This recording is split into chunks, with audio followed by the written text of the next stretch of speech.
Good morning, good afternoon, good evening. My name's Andrew Ferrier and I'm here with a second video on memy, M-E-M-Y, an open source tool I've built for tracking files and directories and working with them more effectively from your command line.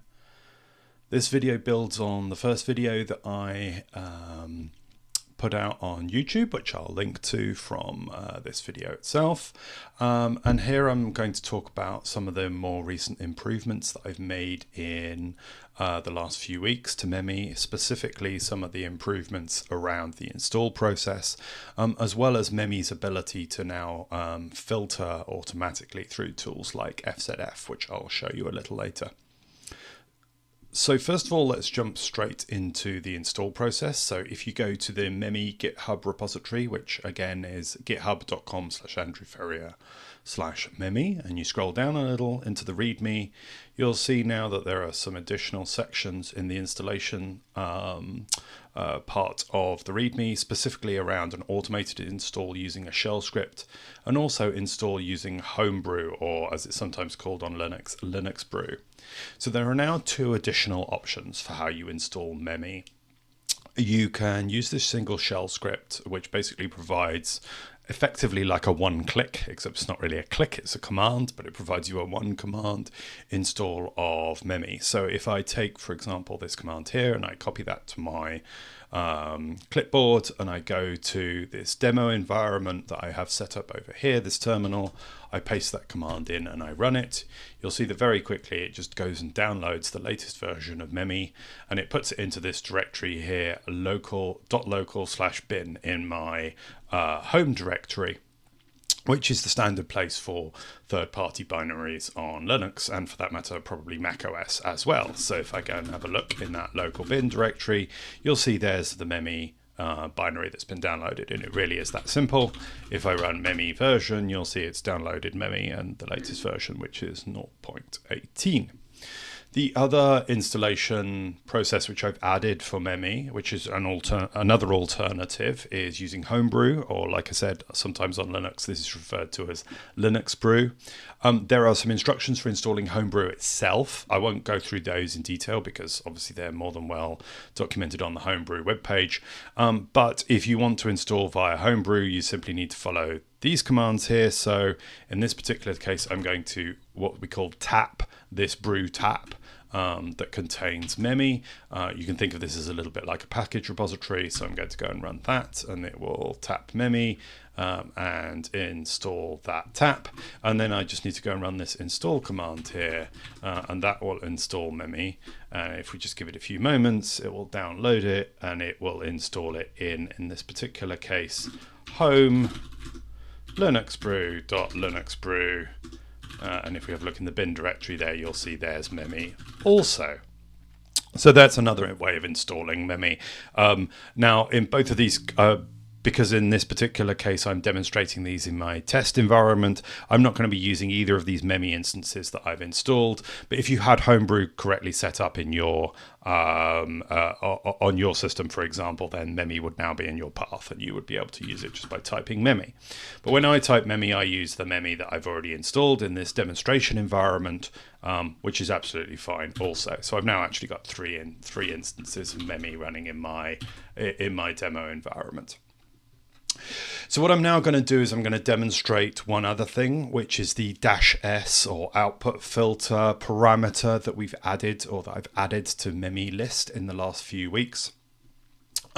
So in order to demonstrate what we mean by this, first of all, let's just refresh ourselves on a few memy concepts. So memy keeps track of files and directories that you use frequently. If I run memy list, you'll see that it's already building up a list of files and directories based upon how I've been interacting with the file system. You can see there's a few files in there. Those are the ones in green. There's a few directories then there. Those are the ones that are in blue. And you might remember from the previous video that if you type memy list F, it'll filter down to just files. If you type -d, it'll filter down to just directories. However, if you type memy list --help, you'll see that we've added a new parameter to memy list called -s. Now, by default, this will filter through FZF, which is a third-party program that basically provides an interactive filter. This is a very popular tool. Many folks have it installed these days. So this is kind of a common sensible default for memy. It will also use other tools like FZY if they're installed instead, but FZF is the default and it's what I'm demonstrating here. So what that means is if I type, for example, memy list-f-s, what will happen is the same list that would have appeared before will now instead be piped into FZF, and I get a list here of all of the files that are in my memy database, all the recent files, and I can select one of them, and when I select one of them it's then printed on standard out before going back to the prompt.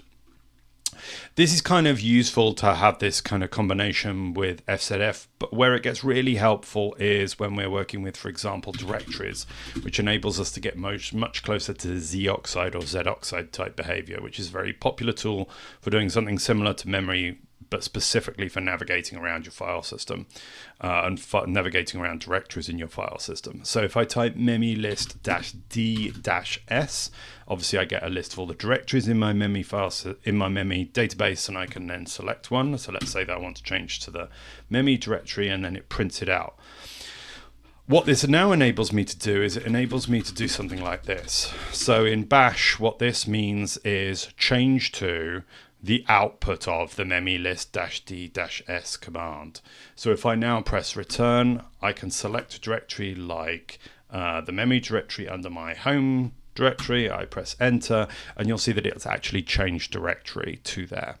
So this allows you to get something very similar to what zoxide allows you to do in a kind of sort of built-in integrated way. And in fact, this is so built-in and integrated that if you, for example, have the memy hook for bash or for Z shell or something like that installed, there is another command called memy cd, which is basically just an alias to this cd command here that will do the same thing. So if I just type memy-cd, I can do the same thing, and I can switch directories between directories simply by typing memy cd and then selecting what I want from FZF. So that's really all I wanted to show you in this video. If you're interested in learning more about these changes or about memy more generally, you can go and read the memy README over here. Some of these usage examples here have been updated on the basis of what we've just talked about. Remember, to get the full integration with your shell, you'll need to install the memy hook. There's a section in the README here that talks about how to do that for bash, for Z shell, for fish shell, and so on. In the future, I'm planning on further improving this hook process so it's even easier to install and integrate them. But for now, if you just follow the instructions in the README here, it's relatively straightforward. As always, if you've got any thoughts, comments, questions, bugs, issues regarding to memy, please open an issue here or add as a comment to this YouTube video, and I'd be more than happy to look forward to hearing from you. Thanks very much, and I hope you enjoy using memy. Thanks. Bye-bye.